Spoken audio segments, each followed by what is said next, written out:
This is Keep the Faith Ministry News. I'm Hal Mayer. European Union Commission President Jean-Claude Juncker said the UN needs a military headquarters to work toward a common military force in his annual State of the Union address in Strasbourg. The lack of a permanent structure means money is wasted on missions, he said.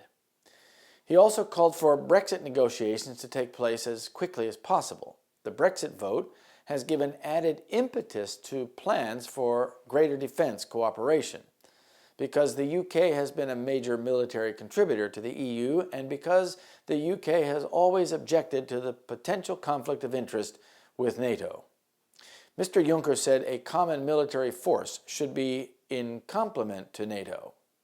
Though all members of the EU have military forces, some with extensive experience in operations abroad, how to organize these component parts to get greater security is the question. To do so requires the EU to be involved.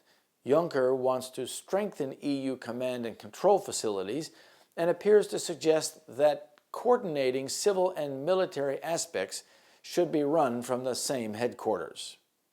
Since 2003, the EU has launched some 30 civilian and military operations in Europe, Africa, and Asia under the Common Security and Defense Policy. 16 are still ongoing.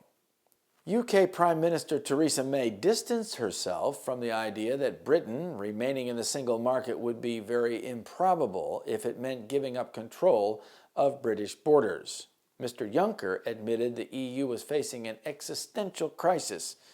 The drumbeat of nationalist, Eurosceptic populism reverberates around the continent. Public trust in the establishment is low because of the Brexit and warned that splits in the Union had left space for galloping populism. The European project continues. Let's choose to look forward. Be positive, Juncker said. Public trust in the establishment is low, whether traditional politicians, bankers, or EU bureaucrats. The drumbeat of nationalist, Eurosceptic populism reverberates around the continent. So Mr. Juncker gave 3 points to help mitigate the effect of the populism against the elite. Number 1, maintain stability and share the burden of economic downturn. Number 2, create solidarity in the Union.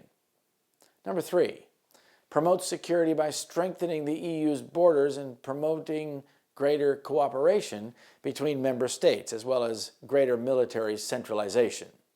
Juncker urged a renewed focus on the EU as a driving force that can bring the Roman Empire and its military arm into prominence once again. And I saw one of his heads, as it were, wounded to death, and his deadly wound was healed, and all the world wondered after the beast. Revelation 13, verse 3. This is Keep the Faith Ministry News. Thank you for watching.